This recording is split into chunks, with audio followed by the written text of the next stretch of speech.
somewhere along the lines, we forget that as human beings, that's how we learn. That's how we become the subject matter expert. It's through the failures, it's through the falls, it's through the missteps. So when we don't give people opportunity to have those missteps, you're going to have a 10-year-old still crawling because their growth has been stunted.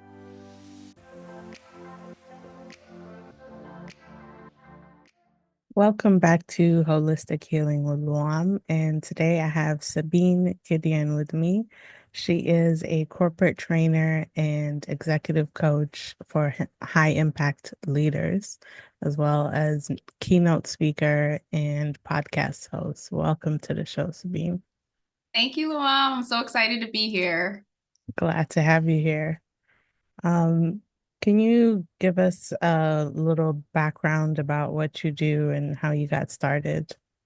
Yeah, absolutely. So I'll start with how I got started because that leads to what I do today. I started my career in human resources and corporate, straight out of undergrad, majored in human resources. And, you couldn't have told me back then that that wasn't going to be the career path that I would follow.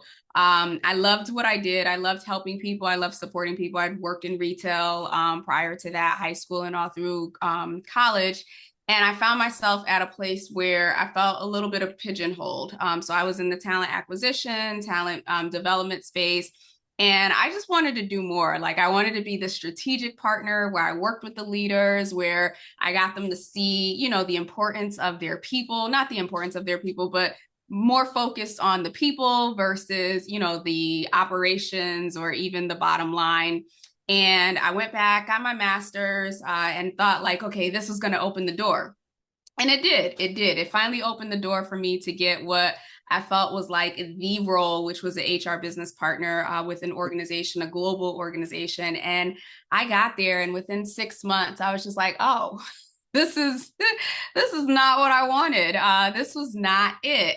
And it forced me to do a couple things. It forced me to go within to really ask myself, when have I felt the most impactful and when have I felt the most fulfilled in my career? And two times came up, either when I was sitting with internal employees and helping them, figure out what they wanted to be when they grew up, and then reverse engineering some of that so that they knew, this is the next project, this is the next role. And then the second time was when I was sitting behind closed doors with leaders. And I got to see the human being. I got to see the vulnerable person behind the ego, the title, the bravado, and everything else. And I just connected with them one on one in a way that, now I look back at it like that. I took it for granted at the time because I didn't understand that they don't show up that way with everybody. But apparently I was able to build that trust. So after I had my little career crisis, if you will, I decided, well, that's what I'm going to do. If that's when I feel fueled and I feel that I'm giving the best of me, then that's the work that I wanted to do. So I took the leap in 2018.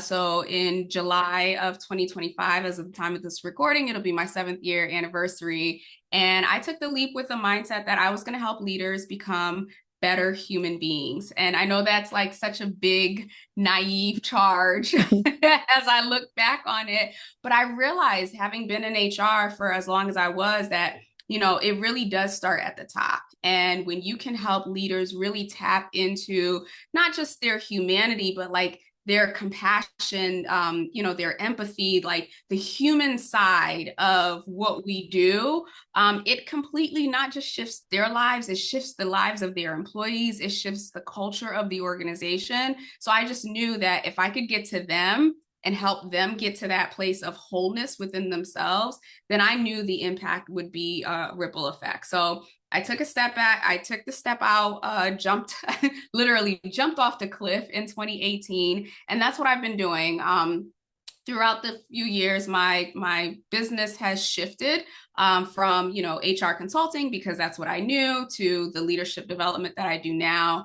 And then really at this stage, at this juncture in my career, I've realized that there are elements of the corporate environment that are always just going to be elements of the corporate environment. And I've had to do some, and well, I know we're going to talk about this, but I have to do some another mid-career, mid-entrepreneurial assessment of who do I want to work with? Where are they at in their life? And what is the impact that I want to make now? And that's kind of where I am in the business today. Yeah, there's been a couple of times in my career where I was so inspired by my leadership that it affected my productivity to a level that I was even surprised by it and my passion that I had for the company. So I realized by assessing those few times and seeing the pattern, like what is it about the leadership that inspired me to go above and beyond? And a lot of times it is those soft skills that we don't acknowledge or promote as much, like being humble and having empathy, really caring about your team, not just like as a worker bee, but as like an actual human being. And all of these things go such a long way because being a boss is not the same as being like an inspirational leader, I guess. And I think you can get a lot more productivity out of your team by being more inspirational and influential rather than, you know, leading through fear or ego or getting caught up in the titles. Yeah, and you're absolutely right. I think two things to that is, one, I've come to realize that longer I've been doing this work that, we put leaders on this pedestal because they have the title of senior vice president or chief whatever. And we forget that it is a human being who we don't know what their upbringing look like, right? We don't know what their home life is like. We don't know like what trauma they may be carrying. And it's easy to put them on this pedestal because they have this particular title. And what I've learned over the last few years more and more that your title doesn't always necessarily equate with your competence. Two, your competence doesn't always necessarily equate to your emotional intelligence. And I think what we're seeing now in the space, especially since the pandemic or as a result of the pandemic and the new workforce that's coming in, Gen Z, like they are expecting competence and emotional intelligence. And that is a challenge, not because it's not possible, because we're human beings, like it's our natural essence. But many of us, and I don't know about you, like I've been on my own spiritual journey, but many of us aren't taught how to go within and develop our intuition and develop these things, these natural faculties that we have, so that we can be better people and then better leaders. And so the work that I do, or the work that I'm finding myself being drawn to more, is all right, let's move away from like the core competencies of leaders and communication, conflict resolution, all those things. Those are important, but let's start to look at like who do you believe you are? Like, how do you see yourself? Like, what are the things that you say to yourself when no one else is listening? And really getting leaders to do that inner work that is necessary, so that yes, they can build out strategy, they can get a team to be productive, they can do all that stuff, but they're also doing it from a place of knowingness and confidence and self-trust. Yeah, I think emotional intelligence is one of the best topics that I'm seeing in the leadership circles and blogs and things like that. Because again, that's just something that we're not used to in leadership training. It's more about how to get more productivity and how to communicate and conflict resolution. But yeah, like you said, the new generation is expecting more emotional intelligence, which is Yeah. not as valued in the past. Not at all. So you see, like I noticed, well, this is over the last few years, but like as a result of the pandemic, emotional intelligence, compassion, empathy, they were always on like the core competency scale. Like there's like 17, or there were at one point like 17 core competencies, and they were at the lower level.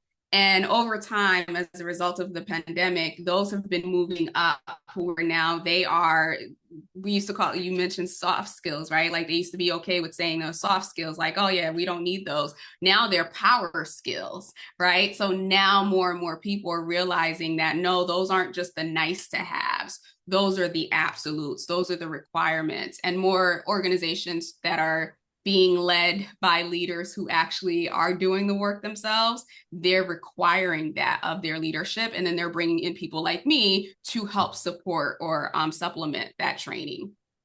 You mentioned a couple of times the pandemic elevated the need for these skills. What about the pandemic caused this change? Yeah, great question. So, well, a few things, right? So, if you look at how we operated before the pandemic, for the most part, and I'm using this like more so US based, right? It was very much, go into the job like you're commuting 3 hours there, right? Commuting 3 hours back or whatever your commute was. You were there for 8 hours, 8, 9 hours, and so majority of your day, majority of your time was consumed in work, and then you fit in family and everything else afterwards. When the pandemic hit and everybody had to sit at home and be with themselves, that's where you started to see people really crumble. Because for those, unfortunately, where their entire identity was wrapped up in role, company, whatever the case may be, when that was threatened, right, that took them on a different spiral. For other people who were just like at that place of like, this is the rat race that I signed up for and I just have to be part of this, they got a chance to take a pause and say, or ask themselves, is this really still what I want? Does this really still serve me? You had people who were having family dinners, right? Like sitting at the table together for the very first time in, the entire time that they've had their family. You had people who were like, oh, I can help support my kids with special needs. I can be there for them. I can provide that emotional support. So because of that period, if you will, and I know the pandemic, depending on who you ask, like it only lasted 2 weeks, and for some people it was like 2 or 3 years. I'm the 2 or 3 years piece of it, but it really just gave us a moment to stop and pause. And I think the other layer of that is when we were threatened, or as humanity, I feel like humanity was threatened. When you looked around, you saw people coming together in a way that, because of the busyness of life and doing all the things and the checklist and everything, like we didn't get a chance to do that. Like I remember vividly, like, waiting till 8 o'clock and then, banging the pots and pans because on the other side of the world, the nurses were changing guards, right? Like it was this unifying of humanity and what's core to us that allowed us to shed all of that external outside stuff to really tap into the essence of who we are, what we wanted, what life could look like, what purpose really was. And so you saw a lot of women specifically leaving the workforce, traditional workforce, to start their own businesses or to start different ventures because they wanted that flexibility, or they wanted to be able to be the caregivers for their children and also for their parents when the situation arose. Yeah, I think that's one of the most positive things that happened during the pandemic. It's everyone got a chance to stop and reassess life and their values and their purpose. So because like you said before, we were so busy and caught up with identifying with our career. And, it's an interesting change. Nothing challenges you to look at life differently when your health is at risk. Yeah, yeah. One of the challenges of being an effective leader is being able to have uncomfortable conversations. What advice would you give to leaders that struggle to have these uncomfortable conversations with their team or with their peers? Yeah. So that is so layered because then I'm going to go back to like the individual person, right? Mm. So any conversation can be deemed as uncomfortable. So I guess in this particular case, are you referring to like a performance issue? Well, it could be conflict resolution, or you could be, those times where you're trying to create harmony, so you don't want to ruffle any feathers. Maybe your ideas for how the company should change or do things is different than the popular or the common belief of the company, and maybe you have a different idea. And so, being able to communicate things that are different than what the status quo is. Yeah. Yeah. Okay. So as you were giving that, I thought of an example with clients that I've had in the past. And so in this particular situation, you had a leader, a senior leader who very much a visionary, right? So you know them, like they have all the amazing ideas and they're just kind of like, go get it done, right? And over time, that that role of sitting in that seat of visionary without fully understanding what execution like looked like started to create fiction. I'm sure as people are listening, they're like, oh yeah, we know that. They're always just making decisions at the top. In this Mhm. particular case, however, this was going on for probably about 3 years, right? And so in the beginning, everybody just kind of scrambled to figure things out, right? But over time, when you're always in this place where you have, minimal information or minimal understanding of what the vision is, what's needed, what's going to be required, what started to happen was a deterioration of morale because people would be like, okay, got it. We're going to go do this. And then they'd bring it back to this leader and be like, well, that's not what I was looking for. That's not what I was expecting. That's going to miss the mark. This is what we need. Right. And so, over time, you're working on a project that should, if it was scoped out correctly, take about 6 months, but projects were being extended, resources were being extended, morale was down, people started leaving the organization. And so part of my work was to work with the middle management, so not the senior leader, to really understand like, okay, well, what are the challenges that you're having? Because there was the trickle down effect, but there was also an opportunity for the communication going upwards as well.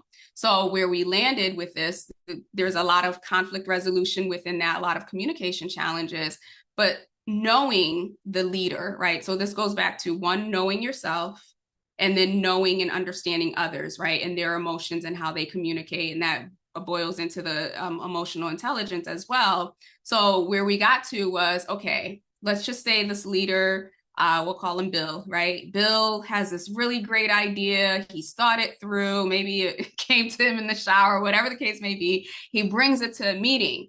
The natural tendency was just like you asked a few questions and then you went away and tried to figure out. Rather than do that, right? Let's sit and say, okay, you know what, Bill? That's a really great idea. And I could see some really great benefits on that.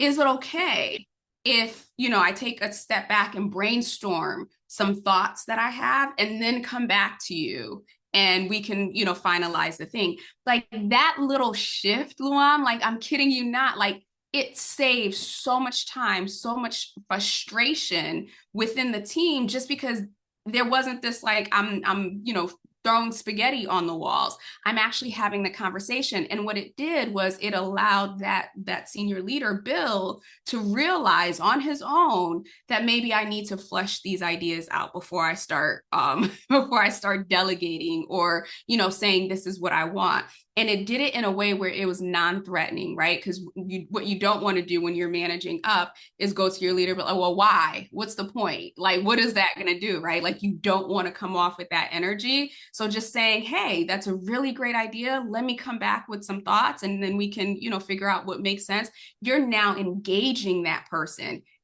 I don't know if you've ever heard that thing, right? Like the best way to get buy-in is to make the other person think that it's their idea. Yeah. That's just another technique of being able to do that because now they're included in the the solution that you're coming up with, you get their buy-in. And as you're moving along, you can always go back, or they could always go back and refer back to say, well, when we talked about it during the brainstorm, you had said this, what has changed?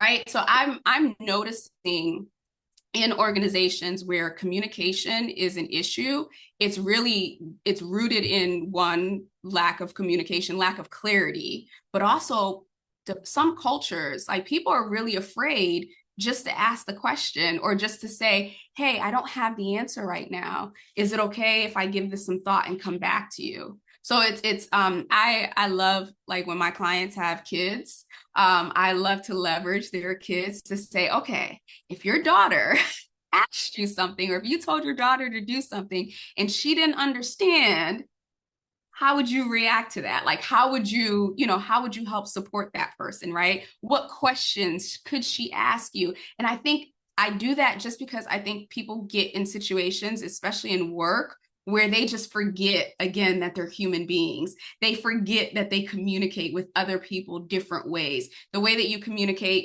with your boss is not going to be the way that you communicate with your wife or maybe your spouse or whoever else, right? So understanding that, like, we are versatile enough to communicate in different ways based on the relationships that we have with people, that we can still use that same form. Obviously, you're not going to be, lax and unprofessional with your senior leader, but if you know that your wife is like a big idea person and you have to drill down and ask questions, why not leverage that same skill that you've amassed when you're speaking to that senior leader? So that, hopefully that answers the question, but I always say Yeah. take it back to the individual, what challenges that they're having, where they lack clarity, how they're used to getting clarity, and then how can we apply that same methodology or framework to the workplace.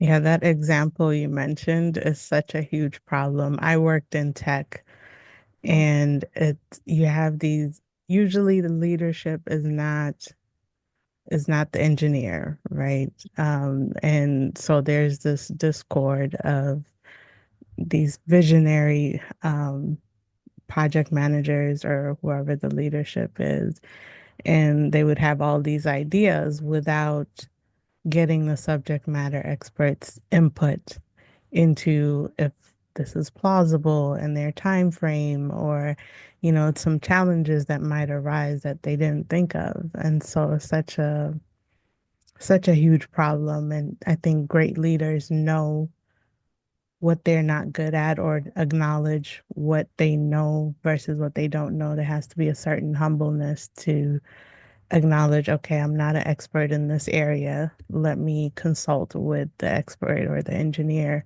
so that, you know, we can make better decisions. And sometimes that doesn't happen. The decision happens at the top, and you're like, okay, build this. And you're like, in this time frame, and you're like, what? What are you saying? Yeah. It's not gonna work.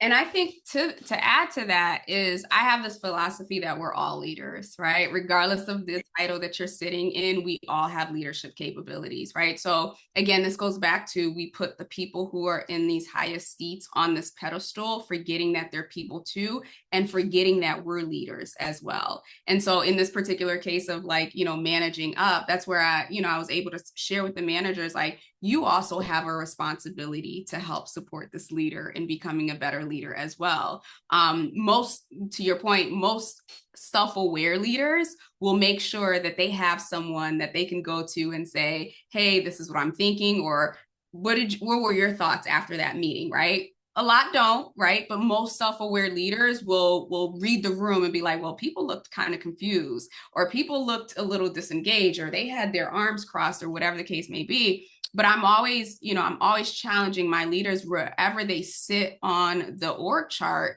that if something is off, something is not right, there's a way for you to bubble that up to the top, depending on the culture and the hierarchy and, the bureaucracy, level of bureaucracy that they have. But you have an obligation to bubble things to the top, because when it doesn't work or stuff hits the fan, right? Like, no one's looking at, and we'll just use Bill again, no one's going to look at Bill as the one who didn't execute. They're going to look at you, the team, whoever was part of it. So it's almost like, is it is it easier to stand in the fear of questioning or challenging, or is it like which hard do you want to choose, moving forward and doing the thing that doesn't work out, that's impossible, or challenging and really doing the deep work up front.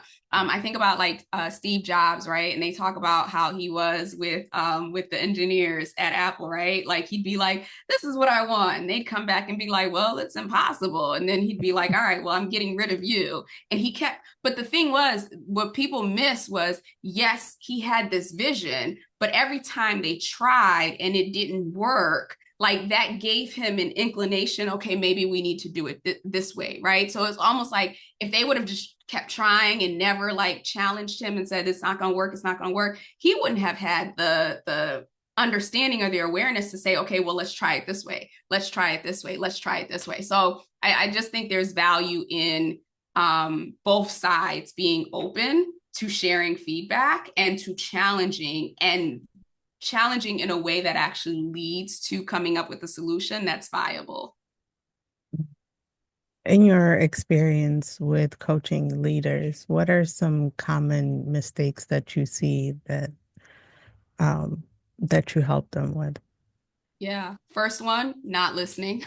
Mm, Thinking that they either know everything or being afraid to say, I don't know. That goes back to the humility that you were talking about, right? That is such an important characteristic because none of us know everything. And the role of the leader, depending on the organization, sometimes it's not to be the subject matter expert. Most people sitting in leadership roles, they're not the subject matter expert. Maybe they were, further down in their career, but as you go up, the work becomes less about the day to day and more of kind of like managing the organizational goals or,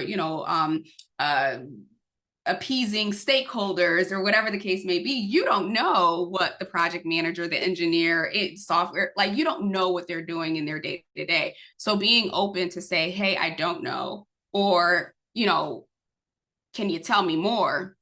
That's a huge one. I think the other thing too is, I don't want to call it ego because sometimes it's not really coming from this place of ego. Um, but being in the space of like I have to do all the things, like this is mine, like I have to be, this is under my control. In some cases it is definitely ego, don't get me wrong. It's like this is my department, this is my team. No, it's not. You can get a pink slip tomorrow and someone else will take your place. But in the places where it's not ego, what I see as a mistake is because they want to take such ownership over everything, they start to overextend themselves, right? So where they don't have to be on every email, they don't have to be in every meeting, right? They don't have to meet with everyone on the team or like the functional teams that they're part of. And so sometimes having too much ownership or feeling like so much is under your belt can stifle them in their ability to grow. I see this a lot with first-time managers and middle managers simply because, they were the subject matter experts. And because they were good most of the time, because they were good at being subject matter experts, they now get promoted into management. The challenge is that identity as engineer or whatever it was hasn't left them now that they're sitting in manager. And so they feel like, oh, I can give input, I can do this. And it takes them time to say, actually, that's not my role anymore. My role is to empower and train other people to be able to do it. And then when you move to that like director, VP, that's again saying, okay, now not only do I have to manage the flow of work downwards, but now I have to start managing expectations upwards. So that's another level of sandwich and challenge that they have to move through. And I've seen this from a mistake perspective. I've seen leaders in that middle ground where they're so determined to protect their people, right? And just make sure that their people are good, that they forget to manage up, that they forget to make sure that their senior leadership understands what's going on, that they've built the buy-in, that they've done all the things so that they can, their people can do the work. And then I've also seen it in other places where those middle managers were so more concerned about what was happening at the senior leadership level that they forget that their people are the ones who are actually executing, and that they have needs from them that they need to address as well. Mm. Yeah, I think that's one of the things I struggle with is that giving up control. Um, it's hard because I will delegate some things and then I will help the person do or, giving up control over things that you had control over. It's it's a tough one. It is. And what I share with managers, and maybe this is helpful to you, is that like you're part of your role now is to develop and grow someone else. So when you don't give that person, when you don't assign, or when you step in, you're taking away from their opportunity to grow. We all grow and learn through failure. That's a whole nother story, getting used to failure. But like when you think about it, when we start to walk, right? Like I don't know about you, but I've never seen a kid get up the first time and just make it through, right? What happens? We stand up, we're holding on to something. 2 seconds later, we fall. Then we get up again, we fall. That happens over a period of time. And over that period of time, our parents, our caretakers are like, you got it, you got it, you got it. We're cheering them on. And if they fall and hurt themselves, we come there and, we hold them and comfort them. Somewhere along the lines, we forget that as human beings, that's how we learn. That's how we become the subject matter expert. It's through the failures, it's through the falls, it's through the missteps. So when we don't give people opportunity to have those missteps, you're going to have a 10-year-old still crawling Yeah. because their growth has been stunted. Does that make Yeah. sense? Yeah. I think sometimes the issue is like when you have control over a certain area and then you feel like that's a reflection of you. So when you give up control, you're like, can I trust that you're gonna do the same, the same level, the same quality of work or, it's being able to have that trust in people. We can also go deeper. It doesn't have to be just workplace stuff. Because I was listening to some of your other episodes and I was like, ooh, yay. Yeah, like what kind of topic you want to talk about? Well, I know you do a lot on around mindset. I think Mm, that's also yeah. important to leadership, success, growth mindset, all of those pieces. And then just the work that I'm doing now is really helping leaders go within in a way that traditional like corporate training or like executive coaching hasn't really done. Like it's been more very much surface level, let's get you to productivity. But I just feel like we're in this time where, as you look at the workforce, 20% or maybe even less than that now of the boomers are exiting the workforce, or they're supposed to be out of the workforce by 2030, right? So that we're just looking at less than 5 years. Then you have Gen X and the millennials who are in the middle, which is about 70 or so percent. And then you have Gen X, or I'm sorry, Gen Z, which is a little over 5%. And so we're seeing this entire shift of a generation, not just in the workforce, but in our society as a whole. And boomers historically, right? Like they set that stage for we don't deal with emotions, right? You check your emotions at the door. Yeah. It was all about FaceTime. It was all about all these things. And they're slowly exiting. And you have Gen Xers who, they came in with that same mindset. They're learning how to shift. Millennials, we were the first to start to challenge, well, why, and we wanted feedback, right, and all these things. And so you're seeing this entire shift. It's not even just about age at this point. It's around like our livelihood, like Gen Z's and some millennials, younger millennials too. Like when you look at mental health, right? Like I think I don't know what I should have written it down, but the statistics of Gen Zers who have some type of mental health issue at this stage, the number of women in just the last 2 or 3 years who have had to take leave of absences for mental health reasons. Right? So it's just like there's a correlation between this shift and where we are today in society and the need to focus on that whole person versus just the external output or identities that we've created. That Yeah. was a long answer to your question. I feel like people are acknowledging it more, like as far as mental health and emotional instability and things like that. It's becoming more acceptable to own up to it or be authentic about it. There's no shame behind it, so that you can actually deal with the problem.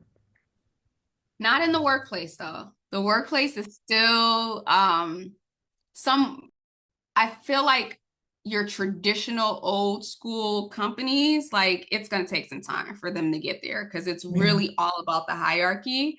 Um, other like you're in tech, right? So like the startup world, the tech world, like some of these, when I say newer, I mean like within the last 15-20 year companies, like they started with a different culture, a different attitude and mindset around that from the jump.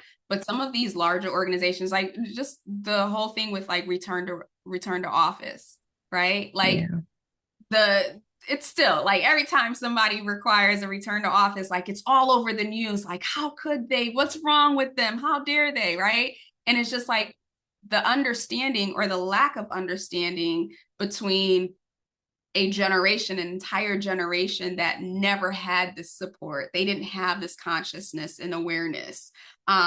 To a generation that's all they've ever had. They've always been aware. Like we're seeing that friction play out in so many different ways. That is affecting organizations. It's affecting every level of our society, truthfully. What are some self-care and mental health practices that you promote for busy leaders? Yeah. I promote it. Whether or not they do it is a different story.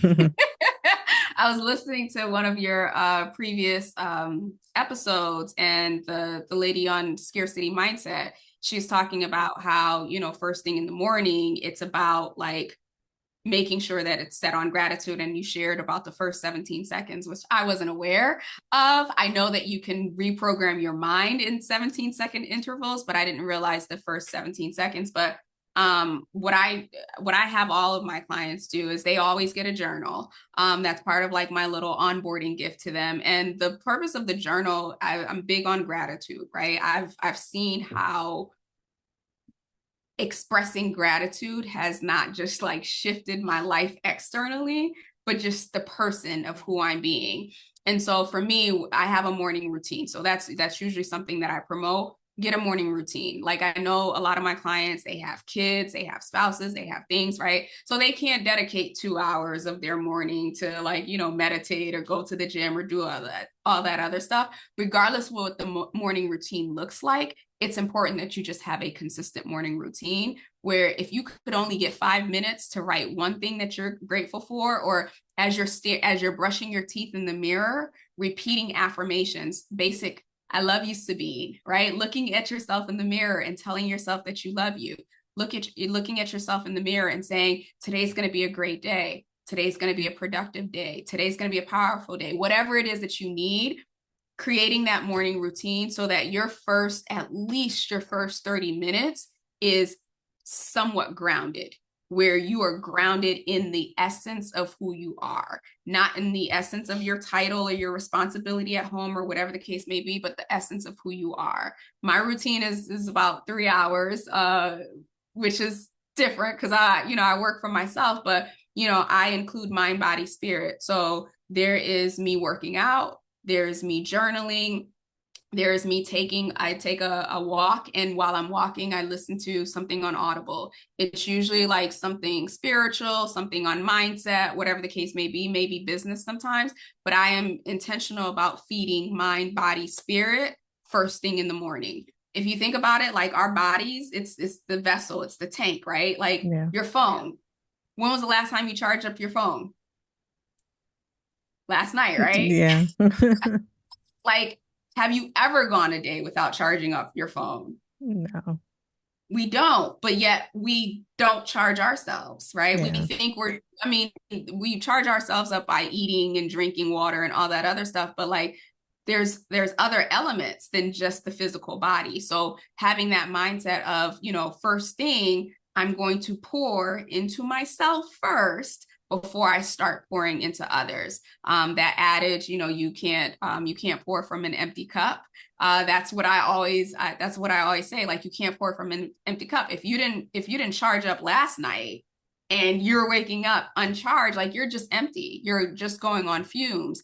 And not only that, worse yet, you're taking on everything everybody else at the job, in the house, whatever it is. And so you're starting the day at a deficit. You're starting your day, or you're moving through the day at a deficit. So the morning routine is a big thing.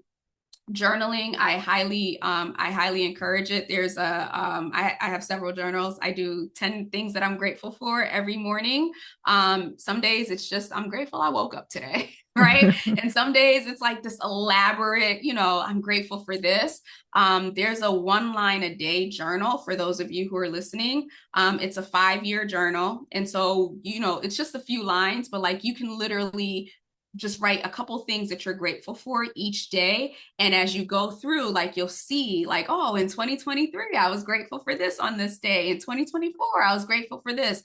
And it could be, and you can get this on Amazon, but it can be something as small as that. I don't remember the complete neuroscience behind it, but like, something activates when you're in that state of gratitude. Midday, Mhm. I know this is not always possible for people, but what I have my clients do, I have a lot of clients who life just lifes when they're at work, and some days they don't even get a chance to take lunch. Or if they have lunch blocked off, meetings get scheduled on top of it. So their commitment to me from the time that we work together is, if they don't have at least a 30-minute slot allocated for lunch, that gets added to the calendar Monday through Friday. And if someone tries to schedule on top of it, they propose a new time, because that becomes their non-negotiable. Now, granted, I understand sometimes that's not always possible, but you wouldn't believe how many leaders don't even have just time blocked off for lunch on their calendar. And you wonder why they're like stressed out and burnt out and all that other stuff. So that's one. And then some type of physical activity, whether that's before work, after work, that could be the walk during lunch, whatever that looks like. But moving your body is another huge piece of it. Doing jumping jacks. Like, there's days where I'm back to back on Zoom meetings and I just have 15 minutes and I just do a few jumping jacks just to get blood pumping and to just get myself in that space. It doesn't have to cost a lot of money. It doesn't have to take a lot of time. But the thing that I stress is, this thing, this vessel, right? This thing of flesh and bones that you're carrying around. We said it before, right? You don't realize how important life is until you don't have use of it, until something Yeah. starts to break down, then it becomes very, very useful to you. So let's prevent that. Let's take action. Let's feed it. Let's give it the water that it needs. Let's move it around. And then also your mind, because I don't know about you, but most days, if I open up a browser, it's negativity, negativity, negativity, right? And so Yeah. the journaling or the affirmations, it's really just meant for you to put in some good gas before the world starts, showing you all of the, doom and gloom of society. Yeah. It really reinforces like your space or it's going inwards because I do a lot of energy protection. So I try not to take in too much from the external world. I kind of somewhat put myself in a vortex. And the more you can do things like, giving yourself a time to walk or do some meditation, have some like self-introspection time and journaling, which really is kind of an introspection time again. It just creates this world that is in your control versus like people get too busy and they're just going through life reacting versus, kind of having control of your space is what I call it, because you're more than just this vessel, right? You have your spirit body, your emotional body, all of that. And, for me, if I don't spend time in my vortex, I would go crazy. Or I can't handle things as much. And when you're responsible, especially when you're in leadership position, it's like you have to be able to control your emotions, um, in order, because that will trickle down to everyone around you. Again, back to the whole energy thing, you can change the energy in a room. Um, and it takes one person to do that. And so having control at least over your vortex, because you can't control the world, you can't control the external stuff, but you can control what's, in you and around you, or whatever, your aura, your space. So all of the things you said, I'm glad you mentioned what you do, versus what you promote as well, because that was going to be my next question. Yeah. And I love what you said about, creating a world that you can control. And Yeah, I think that is so profound and so important. We're not taught that we can create our own world or space, right? Like, yeah, you think about the cell phone. Everything you can do is on the cell phone, right? So what do most people do? They wake up, they pick up the cell phone, and all of a sudden they're inundated with everyone else's world, right? Or their spouse and their kids and all that. Like, it's literally our ability to create our own little bubble. And I yeah, love the term vortex, in that moment, so that we can find that safety. There's this I don't know if it's a meme, but an infographic, if you've ever seen it. It's the three circles, right? It's like the tiny circle, what's within your control. The larger circle right outside of it is what's within your influence, and then the bigger circle is what's outside of your control. Most of us are looking at all the things that are in that big circle, trying to figure it out, when in reality, if we just focus in that vortex, or like that world that we can control, none of that other stuff will matter. The yeah, influencing, like you'll get the insight, you'll get the wisdom, you'll get the understanding, you'll get the partnership for the influence, but all that other stuff, like, that's wasted energy. And yeah. so many of us waste energy in that circle. Especially mass media and social media, which is kind of becoming mass media. A lot of it, I'm a spiritual person, so I understand energy harvesting, and these things can happen. Most like news and all of these things in mass media, they're an energy harvesting tool to me. And that's why spiritual people kind of try to get away from that to control their energy.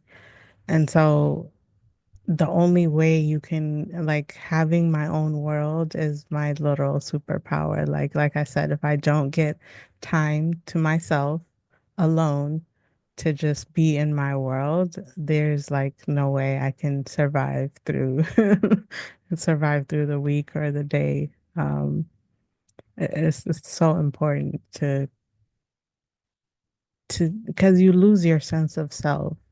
You're so inundated with the everything that's going on. And then there's a whole collective trauma, or trauma that you collect from witnessing some of these things that happen in the news, or TV shows and things like that, that some people don't even realize is affecting. Everything is affecting you at a subconscious level or a conscious level, and that you might not realize, and if it affects your whole energy. Because to me, I believe we are multidimensional beings having a human existence. And so people are aware of the physical vessel, but they're not aware of their energy, their space, their emotional body, their all of these things that is creating stress and trauma to your being, I guess.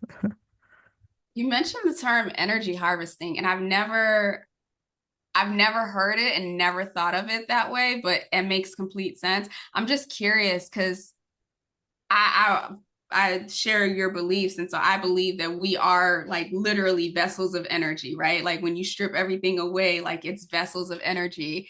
And so to think of energy harvesting, it's almost like, well, what are they storing up this energy for?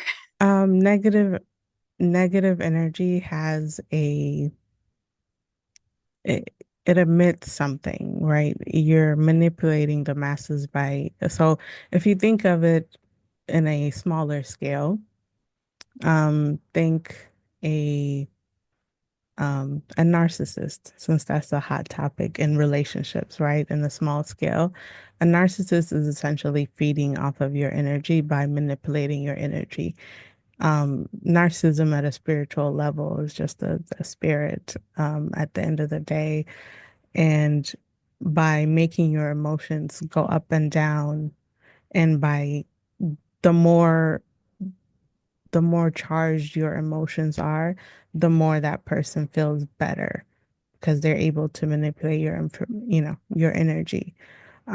Just like A vampire, like animals, when you most of the world believes that like they don't eat meat because when you slaughter an animal, that emotion that they were feeling transmutes to the actual thing that you're eating, right? So personally, when I eat meat, I do get affected emotionally because of what that transfer of energy that animal was feeling, and I do eat meat every now and then, but I do feel these emotional imbalances. Just like when the whole mass media thing is a social engineering and social manipulation tactics. And so there's energy in the spiritual world that gets created from these negative energy. Um, so by if they can put you in a lower vibration, then you're easy to manipulate. It's easy to make you sick if you're in a lower vibration, so that you would go to the hospital and pay big pharma and whatever you need to pay to get well. If you get, if it lowers your vibration mixed with the bad food and bad vibration. If you noticed a lot of food in the US, a lot of brands, if they were to sell the same product to a different country, they would have to take these chemicals out. They would have to modify the brand because a lot of these countries have regulations to protect their people from some of these dangerous chemicals. But in the US, a lot of that is accepted because, and not to shit on the US, and this is kind of getting off topic, but it's something, this is why I focus on holistic healing and nutrition and looking at all of these things because all of these things connect, right? So when you when you are in a lower vibration by way of bad food, chemicals in your food, chemicals, even the water is not safe in a lot of places. Um, it makes your defenses, your aura that is around everyone, that gets weakened. So you become susceptible to um, many, social engineering, energy harvesting, spiritual warfare, things like that. So that is what I mean by energy harvesting. I mean, I would probably have to explain that there's there's different entities, right? This is a multidimensional worlds that feed off of bad energy. But when I mean there's different levels to energy harvesting, essentially. It can happen in a relationship, it can happen in a toxic work environment, and on a mass scale, it happens in order to lower your vibration so that you can be susceptible to, because at the end of the day, that's why they say there's no separation, right? Um, we're all kind of weaved into the tapestry of this universe. And so that's why the whole idea of we are one. So by controlling the collective energy and the collective thought, you can shape this reality. Think of Mother Earth as a ship, and they can shape where that goes, our future, because we're always creating the future by they can kind of tip the scales. If they can get as many people as possible to think in a certain way, then they can literally shape all of our future because we're all on this ship, right? And that's why a lot of spiritual people are trying to help people heal from these things, emotional, mental, physical traumas and baggages, so that you can wake up to your multidimensionality and you can kind of tip the scale into the future that we all want versus the negative future that the mass media and things are always trying to paint. It's always doom and gloom. And a lot of these futuristic movies, what do they show you? We're all like some virus happens or some zombie apocalypse happens. It's always some apocalyptic shit. And that is to control what you think as a collective. These movies get a lot of viewers, and that is to control what you think about the future. Because if they can get us all to think that way, then that will be our future. That would We be have because we're full control. And yeah. so you know, that is what spiritual people are trying to do, is tip the scale that the other side is tipping the other way. And it's a constant battle. And so that's why, when people get so tied up in these wars and these and conflicts that are going on around the world, and I choose to focus on self-improvement, personal development, and all of that, because literally each one of us, the more people do that, the more we can actually change the world and change the future. But people, sometimes they get into, oh, you're kind of tuning out the world and you don't care. No, I care the most. And I get affected by all of this, but I know what I can control. And me, each person is very important. It's like one more number to add to the collective energy of a peaceful future. And so, yeah, Oh, thank you. Thank you so much for that breakdown. You said so much and so much of it was confirmation. I talk about it in the sense of organizations, right? And leadership and society and like the workforce changing and shifting. And I got to tell you, a lot of that is rooted in this inner knowing and this inner sensing that like things need to shift, like things need to happen in a different way. And it's almost like yeah, uh I just feel like where we are right now in these next 5 years are critical years where there is a mass awakening happening yeah, on different scales and different levels, right? So like for me, especially someone who started in corporate with very like all my leaders were baby boomers and so very structured, rigid like ways of being and doing. For me to now be going back into those same organizations and really like let's step, who are you, right? Let's step into the essence of who you are, like that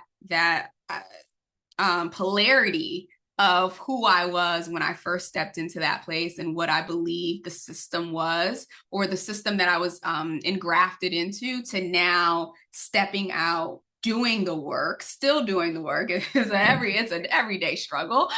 Some days by the minute, but doing the work. And then now I feel like my assignment in the season is to like go back in there and say, hey, there's a different way. We can still have the structure, but we can operate it in a much different way than it ever has before. I'm just it's a spiritual thing, it's a yeah, cosmic thing, it's a day-to-day thing in the interactions and the engagements that we have.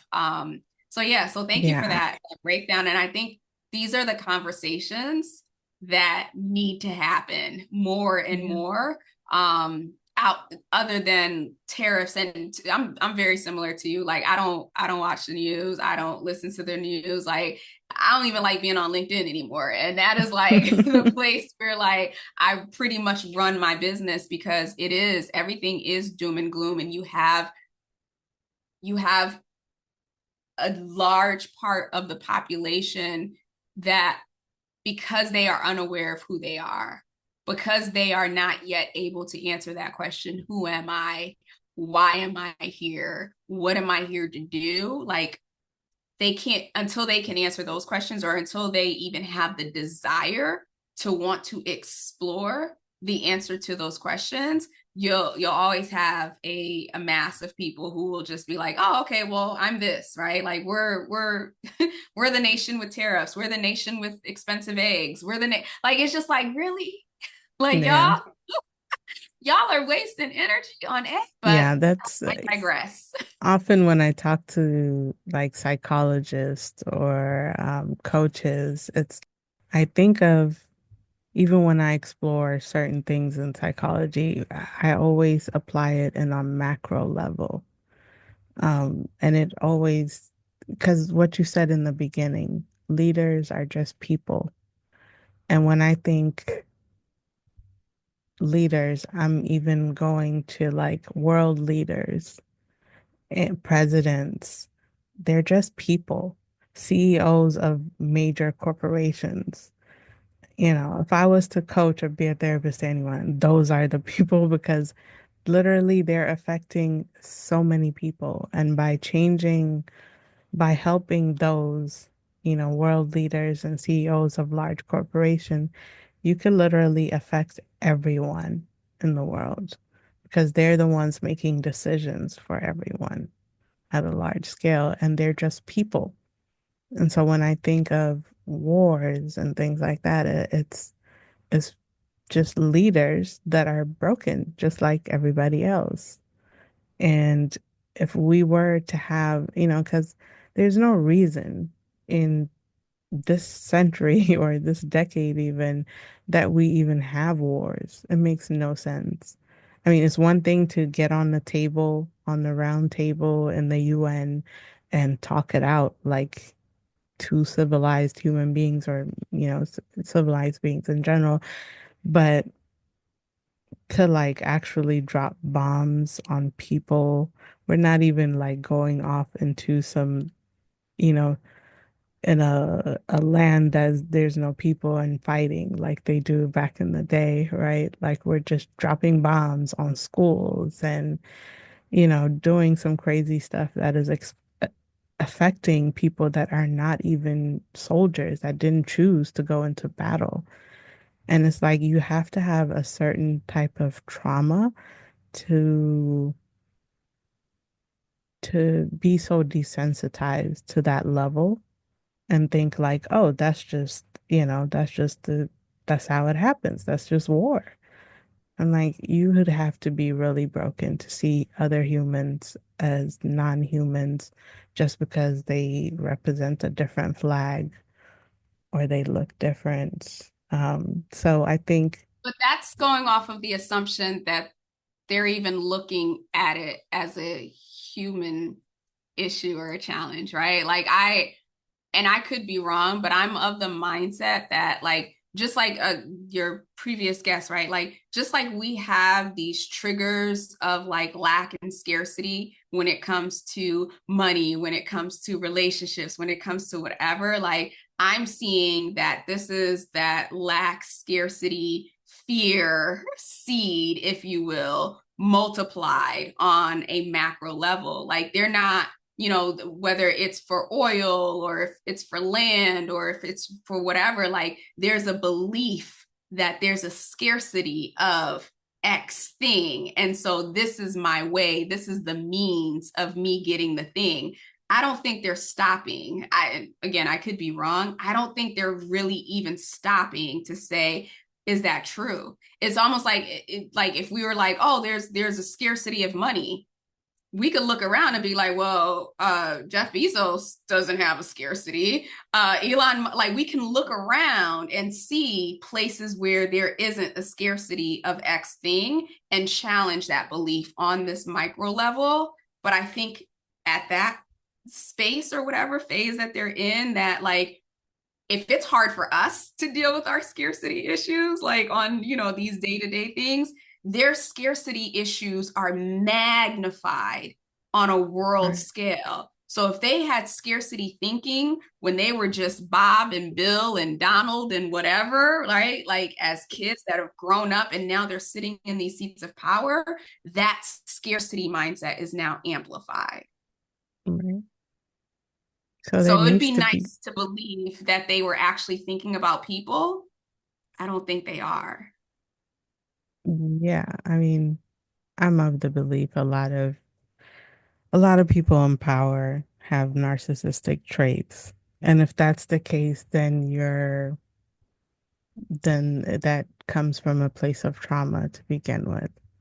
And it's like, in that case, why aren't we like, if me and you decide to have a conflict and we decide to get physical, so many people would get involved.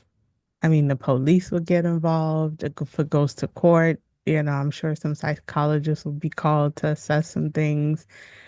Why aren't we doing that at the macro level? Like, that just doesn't, I don't know. I've always tried to make sense of this whole war thing, and it doesn't make sense to me. Oh, it goes back to what we said, or what you just said so articulately. It's we forget that they're people. Yeah, The title puts them on a pedestal. The title puts them in this like realm of possibility or God or whatever, complex, whatever it is that we've yeah, attached to. And we forget, no, it's a probably a 7-year-old boy in a 70-year-old's body who is yeah, having a temper tantrum because what he wanted from his dad at 7 or whatever age and didn't get it has been lodged in his emotional psyche, and now he's acting out. But he has bigger mm, toys now and more money and more resources. yeah, yeah. Well, Hence why we need Sabine, more women in leadership. Not because it's a gender thing, but there's an imbalance. Wherever there's an yeah, imbalance, it creates conflicts like this. Um, and that's the other thing I didn't mention this. In the next 5 years, we're expected to have like this big massive wealth transfer because most of the men, most of the boomers, the people who are holding on to the money, they're not going to be in the workforce anymore, one, and then they're going to start to expire. And so that money is transferring into the hands of women. So I have hope that these next 5 years might get a little dark, a little dim, mm, but on the other side of that is where we start to see the shift and the change and the rebalancing of power. yeah. And I think divine feminine energy overall is lacking as a collective. And women do tend to bring some of these skills like emotional intelligence because it's encouraged in a lot of women to even learn how to express emotions and handle emotions and things like that. And so I think they bring a very important balance in the workforce as leaders, especially. Yeah. Emotional intelligence, compassion, Yeah, empathy, collaborative, like just being collaborative, like what's good for the greater versus what's good for the one person. So many of these attributes that we've naturally had yeah, are now coming to the surface as important, and we're just seeing more and more the call. I honestly believe that like what we see reflected outside is obviously a reflection of the consciousness, the general consciousness, but it's also alerting us to this is where the gap is. This is where the gap is, right? So, like, if you have a scarcity mindset, yes, you could put strategy in place, but you got to build that faith that whatever you yeah, need, you will have, right? Like, you have to build that trust, that expectation. Like, the internal work. I just feel like we are getting front row seats to and the awareness and understanding of this is what the world needs now. And now it's our responsibility to step up. To your point, I love the fact that you said, I know that the greatest contribution that I can make is working on myself. Because yeah, when I work on myself, that has a ripple effect that I may see the effect of it or I may not see effect of it. But every soul that is awakened in their consciousness and their understanding of oneness creates a ripple effect. So I Mm. love that you said that, and I have that same firm belief, and hopefully Yeah. your audience does as well. Yeah, I'm sure they do. And it's not even, you would see it. Even if you don't see it, it's great. But like, even if you can affect your surroundings, whether it's family, your spouse, or your kids, or all of that, each person affected would go ahead and affect another 10 people. And then, it's the good kind of infection to have.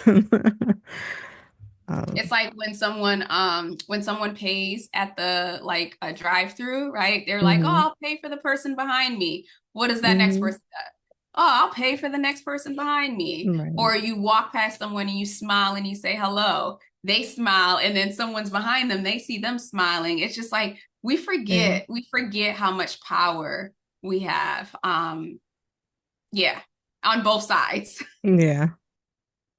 Well, Sabine, this has been such a great conversation. Yeah. Is there anything you want to leave the listeners with before we close it out?